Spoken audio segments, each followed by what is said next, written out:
Hello. In this video, I would like to talk about automating the left hand.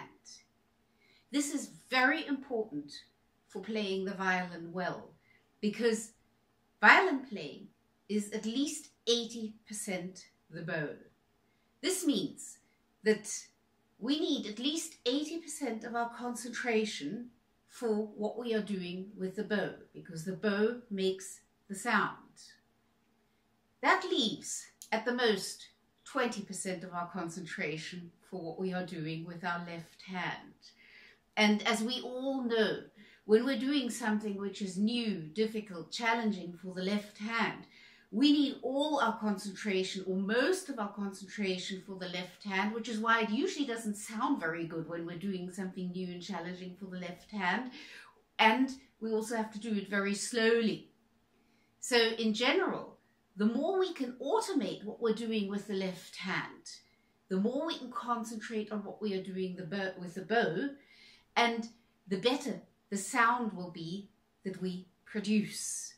The reason why top-class violinists sound so fantastic is because what they are doing with their left hand is more or less completely automatic. It just happens on its own, and they can concentrate completely on making a beautiful sound. So that's our goal. That's where we want to get to. We want our left hand to be able to do its job without us thinking about it, so that we can concentrate on what we are doing with the bow. We can concentrate on making the most beautiful sound that we can possibly make. The best way to work at automating our left hand is by practicing etudes. Not just any etudes. We have to select the etudes carefully for that. The etudes which are best suitable for working at automating the left hand are etudes where you basically have no rhythm, where all the notes are the same length. For example, Kreutzer number 2.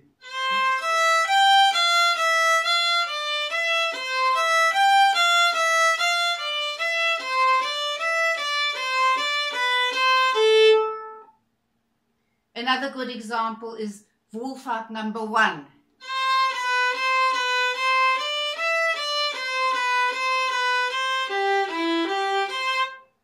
Or Wohlfahrt number 3.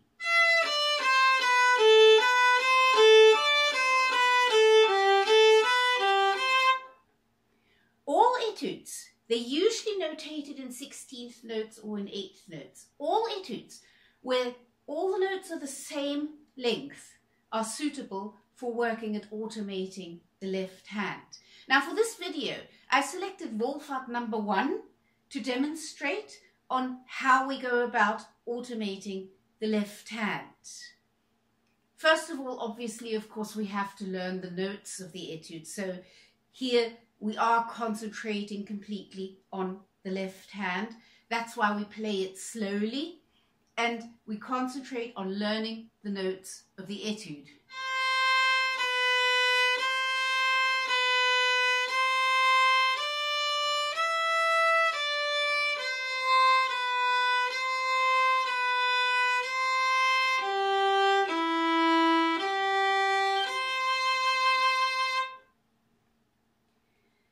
This will take a little bit of time to do, perhaps a week, perhaps 2 weeks, depending on how much time you have to practice and also depending on your level. But after a while, you will notice that you are becoming more secure, and playing this etude through at a moderate speed is no longer really very difficult.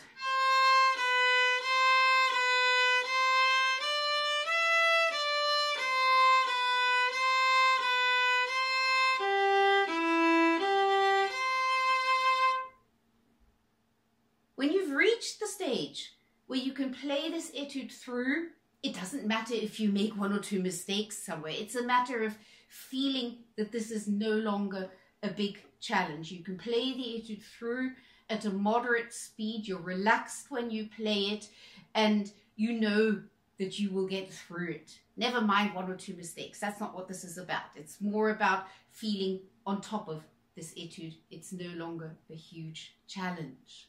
Now, when you've reached that stage, that's when you can start working at automating the left hand.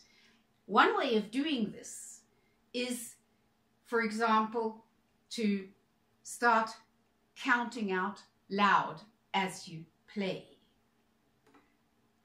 1, 2, 3, 4. 1, 2, 3, 4. 1, 2, 3, 4. 1, 2, 3. Now, why is this helpful? As soon as you are counting out loud, you need a certain amount of concentration to count. You're counting out loud, so you are speaking the numbers 1, 2, 3, 4. That means you need a certain amount of concentration, and you need a certain amount of concentration to remember which number comes next. 1, 2, 3, 4. So that's concentration you do not have for your left hand. And that's why this is a very useful method of practicing automating the left hand. It's quite fun. It's sometimes very funny because if the left hand is still a little bit insecure, then sometimes you mix up the numbers. Not because you can't count up to 4, but because you still need some concentration for your left hand. So this is also a very good way of measuring how automated your left hand is already. When you start noticing that you forget to count or you forget which number comes next, then you know that your left hand is not yet securely automated. So play this etude through, counting out loud as you play it. Another way of automating the left hand is to vary the bowings. Same principle.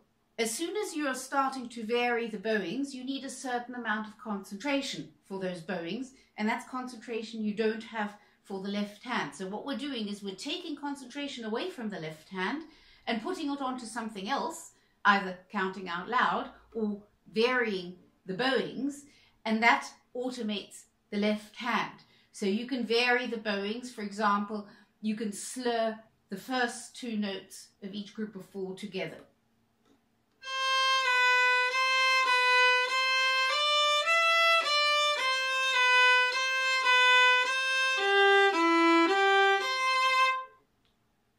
Or you could slur the last 2 notes of each group of 4 together.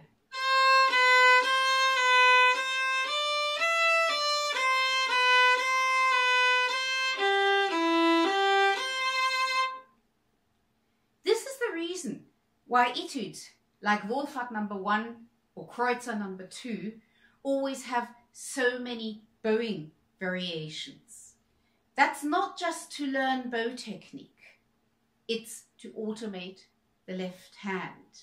So practice etudes like this with as many different bowings as you can think of. Like I said, usually in the etude books you get many bowing suggestions and they become more and more complicated. The more complicated the bowing is, the more attention you need for what you're doing with the bow and the less attention you have for the left hand, so the more you are automating your left hand. So the more different bowings you use in an etude like this, the more you are working at automating your left hand. You can use the same principle for practicing scales as well, but etudes are actually more suitable because they are a little bit more complex for the left hand, and usually they come with bowing suggestions, and I always found it quite fun to make the bowings more and more complicated to see if I could still do them and if my left hand was still running and doing its job, even when I need most of my concentration for some complicated bowing that I'm doing, and the left hand just moves on its own. So this is how we work on automating the left hand. Very, very important thing to do in violin playing. So I hope you have lots of fun with that. As always, of course, let me know if you have any questions, and happy practicing.